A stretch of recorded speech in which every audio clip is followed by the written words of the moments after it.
সকলোকে নমস্কাৰ জনাইছোঁ। আমি ইতিমধ্যে আহি পালোহি চাবুকধৰা গাঁৱৰ হাতীগুৰি চাবুকধৰা গাঁৱৰ এটা মহান পৰিয়ালৰ আমি আমন্ত্ৰণ ক্ৰমে আহি পালোহি আৰু আমি এই মুহূৰ্ততে আমি এজন মহান ব্যক্তি অসমৰ বিভিন্ন অনুষ্ঠান প্ৰতিষ্ঠানত সুনাম কঢ়িয়াই এই অঞ্চললৈ গৌৰৱ কঢ়িয়াই থকা এজন মহান ব্যক্তি আমি তেখেতৰ কাষলৈ যাম। এই সুযোগতে মই আপোনালোকক পুনশ্চ জনাব বিচাৰিছোঁ, আজি এই ভিডিঅ'টো কৰাৰ ক্ষেত্ৰত ৰূপান্তৰ ৰাজখোৱা বিশেষভাৱে কেমেৰাত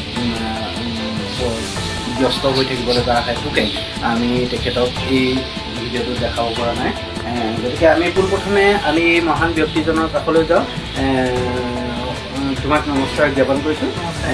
প্ৰথমতে তুমি কোৱা তোমাৰ নামটো, গাঁওখনৰ নামটো, আৰু তুমি যে এইখিনি দেখাইছা বিভিন্ন ধৰণৰ মানে ধৰি লওক চাৰ্টিফিকেটৰ পৰা আদি কৰি ট্ৰফিৰ পৰা আদি কৰি অসমৰ বিভিন্ন ঠাইত কেনেধৰণৰ প্ৰতিভা, কেনেধৰণৰ কৰ্মৰাজিৰে এইখিনি আহৰণ কৰি এই অঞ্চলত যি জিলিকি পৰিছা তাৰ সম্পৰ্কত একাষাৰ তুমি আগবঢ়োৱা।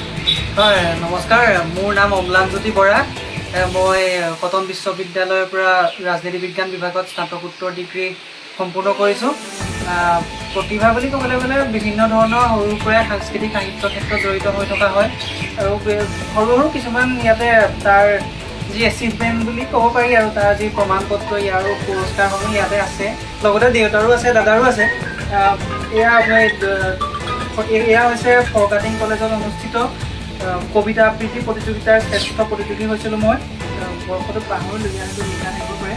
আৰু এই কটন বিশ্ববিদ্যালয়ৰ 2024-25 বৰ্ষৰ ভাৰ্চিটি উইকৰ শ্ৰেষ্ঠ সহ অভিনেতাৰ এইটো সন্মান লাভ কৰিবলৈ সক্ষম হৈছিলোঁ। এয়া কটন বিশ্ববিদ্যালয়ৰ আমাৰ যিখন স্কিট আছিলে ডিপাৰ্টমেণ্টৰ স্কিটৰ আমি ছেকেণ্ড পুৰস্কাৰ পাবলৈ সক্ষম হৈছিলোঁ। এয়া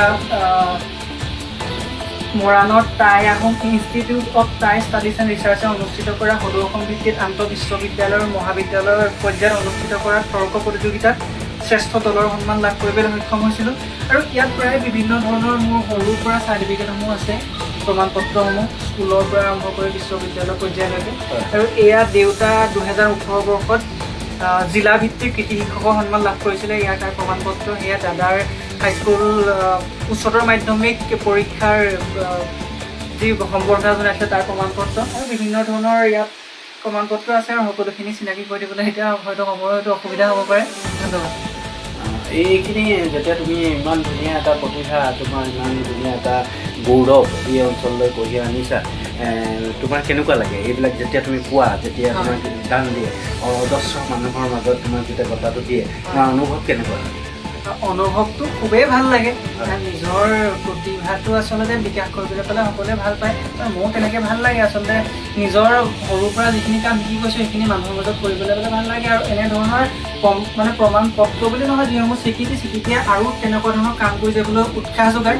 ভৱিষ্যতৰ যদি এনেকুৱা কামত জড়িত হৈ নিজৰ কাৰণে নহয় সমাজৰ কাৰণে যাতে কৰি যাব পাৰোঁ তাৰ বাবে চেষ্টা কৰিম। আৰু ইয়াৰ পাছৰ প্ৰজন্মই যাতে এনেকুৱা ধৰণৰ গঠনমূলক কামসমূহত উদগনি পায় তাৰ বাবে আমি আশা কৰিম, চেষ্টা কৰি যাম। তুমি নিজে বিশেষ মানে গৌৰৱ কৰিছাই তোমাৰ আদৰ্শৰে গাঁওখনৰ সমাজখনৰ বিভিন্ন ছাত্ৰ ছাত্ৰীসকলক ৰাইজৰ পৰা এনেধৰণে গৌৰৱ কঢ়িয়াই আনো। তুমি এটা শুভ বাৰ্তা দিছা, তোমাৰ মানৱীয়তাটো আমি প্ৰশংসনীয়, আমি ভাল লাগিলে। যথেষ্ট তুমি তত্ত্বমূলক কথা কৈছা। অনাগত দিনত আৰু যাতে অসমৰ বুকুৰ পৰা এনেধৰণে গৌৰৱ কঢ়িয়াই আনি বঁটা কঢ়িয়াই আনি অঞ্চলটো জিলিকোৱা, অসমখনৰ মাজত জনপ্ৰিয় হৈ থকা এখন সুকীয়া আসন দখল কৰা, তাৰ শুভ মানসিকতাৰে তোমালৈ যথেষ্ট ধন্যবাদ জ্ঞাপন কৰি আজি আমি শুভ আবেলি এই মুহূৰ্তত এই ভিডিঅ'ৰ মাজৰ পৰা আমি সামৰণি। ধন্যবাদ।